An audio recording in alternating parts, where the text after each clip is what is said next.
Hey trackies, welcome back to another video here on TXT Track Time. Please remember to like the video and also subscribe to the channel. Well, Brianna Liston comes out in the 200 meters at the LSU Invitational trackies, but this time she suffers defeat. Now I'm going to get into some of those results that happened at the LSU Invitational, plus get into some more athletes that are doing, pretty fantastic out there in terms of the performances that they've dropped this weekend. So as I said, Brenna Liston took to the 200 meters, and in that particular race, she had quite a few athletes that would be showing up that were, big time athletes, you would say collegiately. Now, I'm talking about the likes of Mackenzie Long, Thelma Davis, we had Amber Anning, we had Kayla Jackson, Rosie Effion. I mean, Thelma Davis, not so much, but based on this performance, we have to start, adding her to the conversation.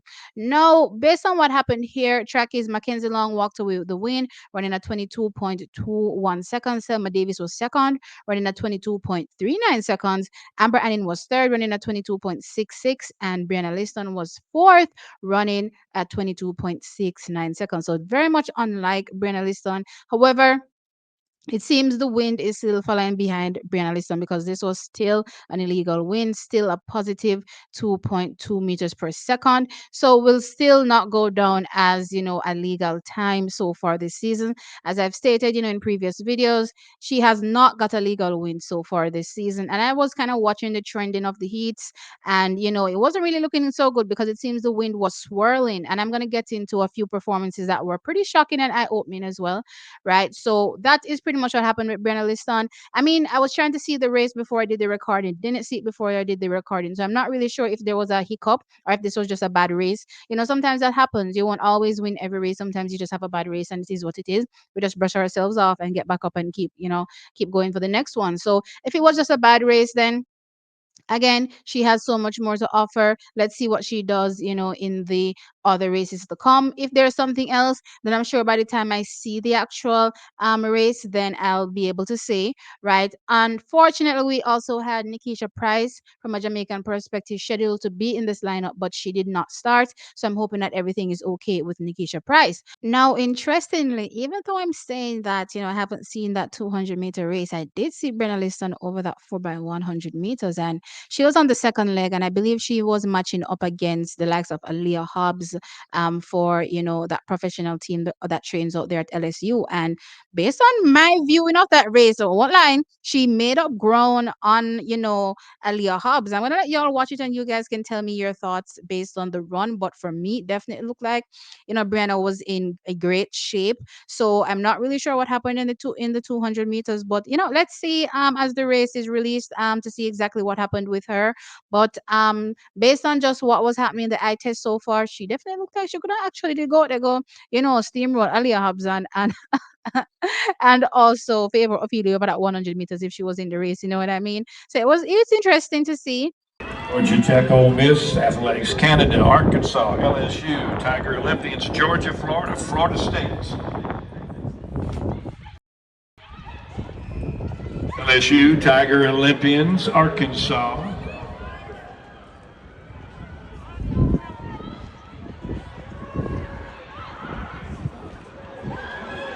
But Chuck is I really want to get into some eye-opening information or eye-opening race. Let's just put it that way. So prior to Brianna Liston's heat section going off, which is a collegiate women 200 meters, they had the women's 200-meter invitational, and this one was very very eye-opening because Favour Ofili came up in the first heat trackies, and she pretty much steamrolled this particular race running at 22.34 seconds. But it doesn't stop there. This 22.34 seconds was done in a negative 2.0 meters per second wind. Wow, absolutely wild. Now that is the performance from Favour Ofili, and for me personally, definitely the performance of the meet, considering that it was done in a negative 2.0. Absolutely crazy. And look out for Favour Ofili because But prior to her getting out here for this 200 meters, she took part in the 100 meters as well. And she had a phenomenal run, going head for head, toe to toe with Aaliyah Hobbs, both clocking the same time, 10.78 seconds. Now, that time was on in a positive 2.2 meters per second wind, so not legal time, but still absolutely fantastic running. No, Aliyah Hobbs did get the edge. I believe that they were separated by the thousandth of a second, but still, wow. When you talk about putting together two solid, races, especially just on our part, absolutely phenomenal running from Favour Ofili. She's always been one of those athletes that were, on the rise. And this year, definitely looks like she's back. She picked up an injury last year, but this year she looks strong and she looks ready. Absolutely phenomenal performances from her. Now we also have a few more Jamaicans take part in the 200 meters invitational. We had Ackera Nugent, and she placed sixth overall with a time of 23.21 seconds.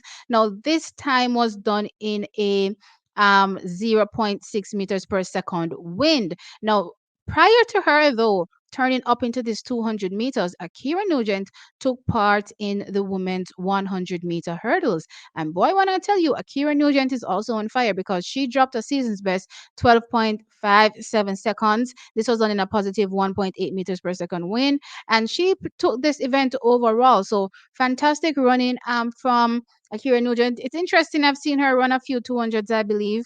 I don't know what the game plan is here when it comes to running so many 200s, but you never know. I don't know if this is just strength work or whatever the situation is, but I'm definitely excited for the athletes. It seems as though a lot of these athletes right now are pretty much in their loading phase, so they're just running a lot of events, running a lot of over distance, and potentially we could see them come back potentially so much faster by the time they peak for championships. So I'm definitely excited to see what will be the outcome for an Akira Nugent this year. Again, the hurdles is stacked. It's one of the as a matter of fact, I don't think there's any other event that is deeper than the hurdles. I swear to you. You know what I mean? Globally, I don't think there's any other event that is so deep. Maybe we'll have to go up to some long distance events, but even so, I don't think the athletes are so close. You know what I mean? The hurdles is definitely separated, and I mean the short hurdles, the sprints, whether it is the men's 110 or the women's 100 meters. But the women's 100 meters is even deeper than the men's 110 right now, so it's going to be exciting to see what she'll be able to do, get to the Jamaican trials and see how best she'll be able to navigate the rounds and hopefully make the team. As I said, you have to be in top 3 to be a part of the conversation, so let's see how things go from here on out for her. But excellent running as well.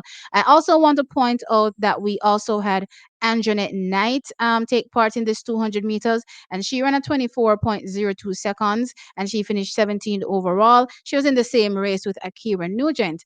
Now, it's very interesting because I see Anjanette working on a lot of things here. I see her working on her strength. She's run quite a few 800s. See her working on her speed. She's dropping down distances, running the 200 meters. So things are going to come together quite nicely for Anjanette Knight, I believe, when she touches the 400-meter hurdles, when she, has that extra strength plus the speed. And I tell you, I've loved her from a technical standpoint over the hurdles. She looks like she has all the goods to, execute a really fast 400-meter race.